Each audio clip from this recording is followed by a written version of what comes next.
The FBI agent looked at me and asked one question.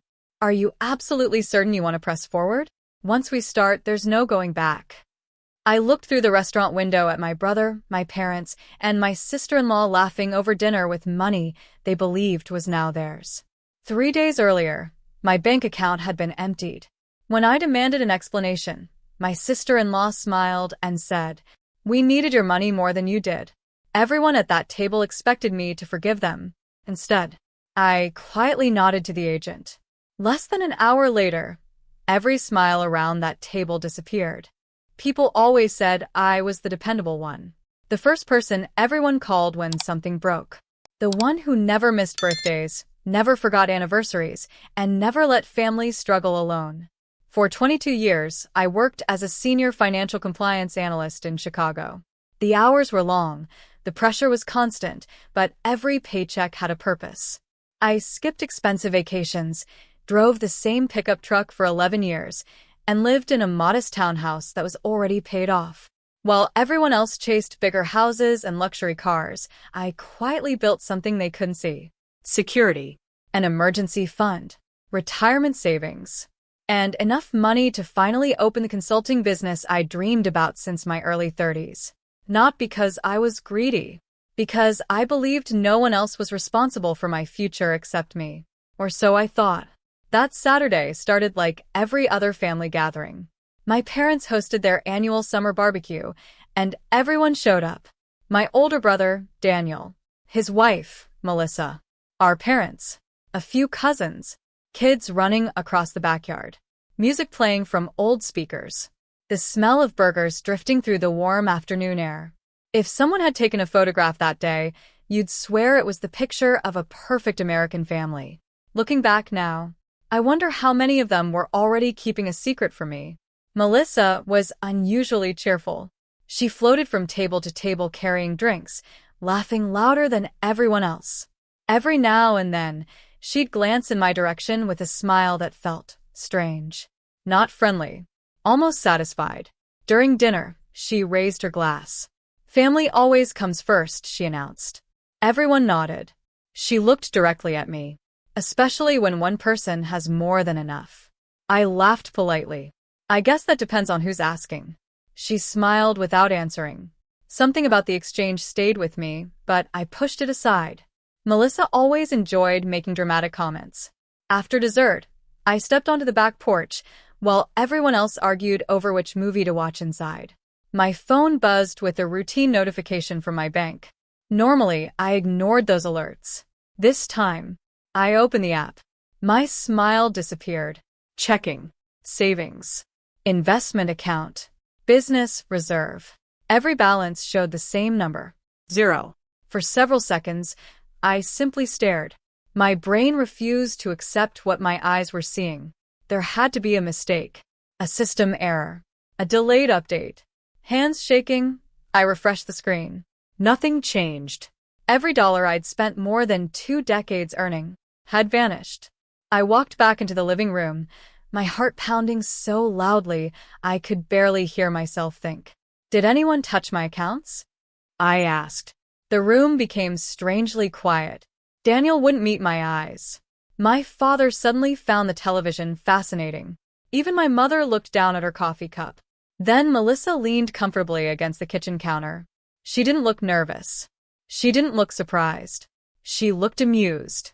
A slow smile spread across her face before she folded her arms.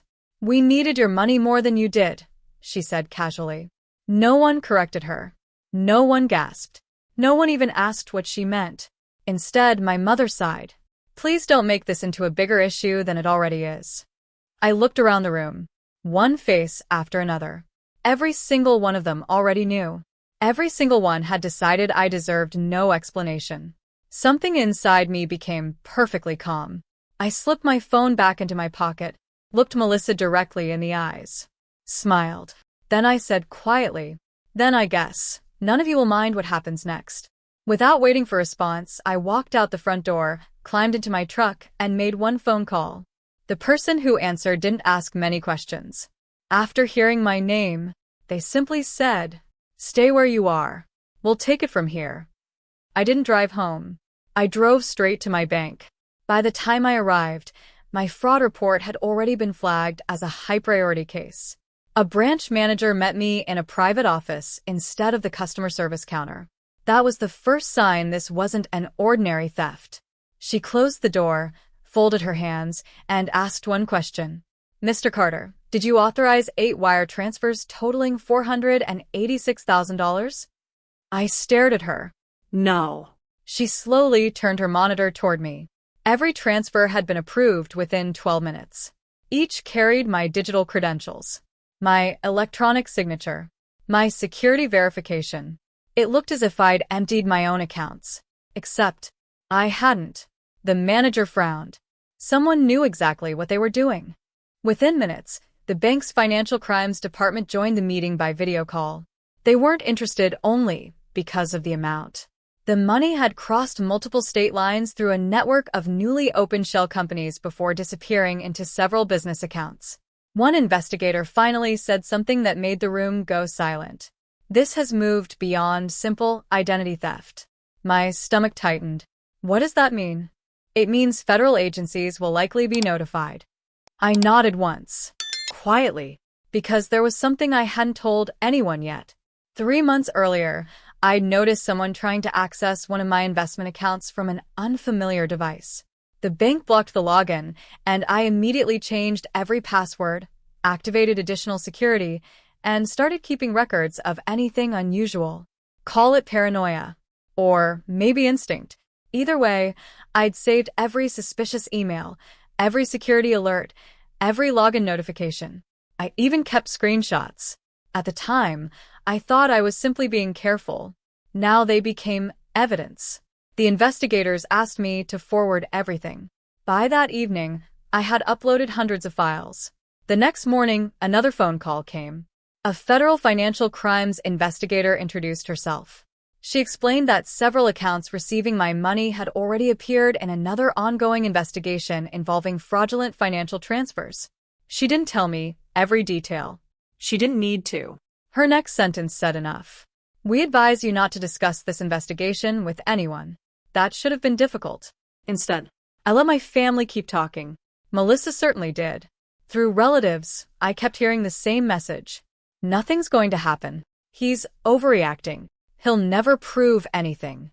Apparently, they believed digital money simply disappeared if you moved it fast enough. 3 days later, my cousin Ethan called. his voice shook. "What did you do?" "What do you mean?" "My debit card stopped working." An hour later, my mother called. "Our checking account is frozen." Then Daniel. Then my father. Then Melissa. For the first time since the barbecue. She didn't sound confident. She sounded angry. "You reported us?" I answered calmly. "I reported missing money." She hung up. The calls didn't stop. Relatives who had defended Melissa suddenly wanted answers. Some claimed they knew nothing. Others insisted they were just trying to help family. No one accepted responsibility. By Friday afternoon, panic had replaced confidence. An attorney Daniel proudly claimed had been handling everything suddenly refused to return his calls. Melissa's business account became inaccessible.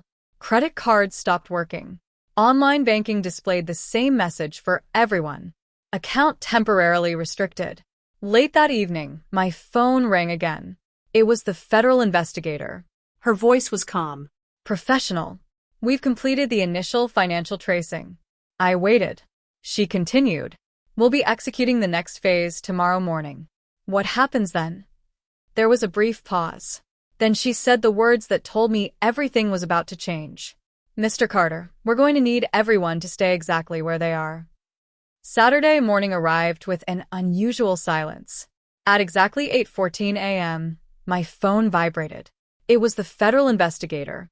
Her voice remained calm. "We've begun." That was all she said before ending the call. I poured myself a cup of coffee and sat on my back porch, watching the sunrise. For the first time in days, I wasn't angry.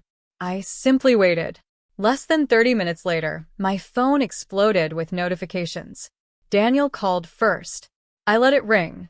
Then my mother. Then my father. Finally, Melissa.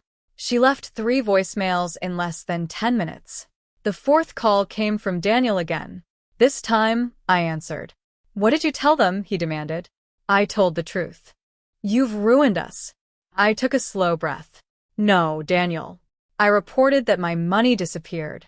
The evidence did the rest. He was silent. Then I heard Melissa shouting in the background. They're freezing everything. The call ended. Later that afternoon, the investigator called again to update me. She explained that digital records had traced every transfer from my accounts through each intermediary account to their final destinations. Electronic signatures, timestamps, login histories, banking records, and communications created a complete timeline. Nothing had vanished. Nothing had been erased. Every step left a trail. Over the following weeks, the legal process continued. My savings remained protected while the investigation moved forward. Eventually, the financial institutions completed their reviews, and my funds were returned through the appropriate legal channels. The consulting business I'd nearly lost was back on track. The retirement I'd spent years building was no longer a dream slipping away. Family, however, was different. Daniel sent several messages asking if we could put this behind us.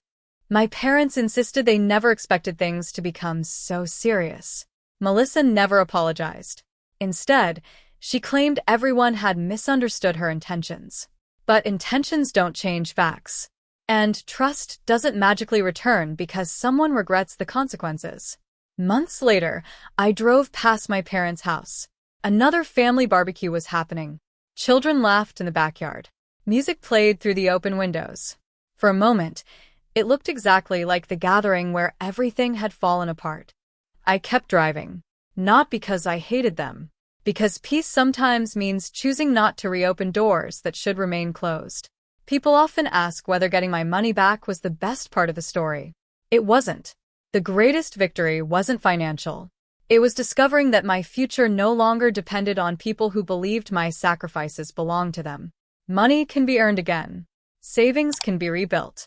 But trust, once willingly exchanged for greed, is almost impossible to recover. The day Melissa smiled and said, "We needed your money more," she believed she'd won. She never realized that the moment she said those words, she had already lost everything that truly mattered.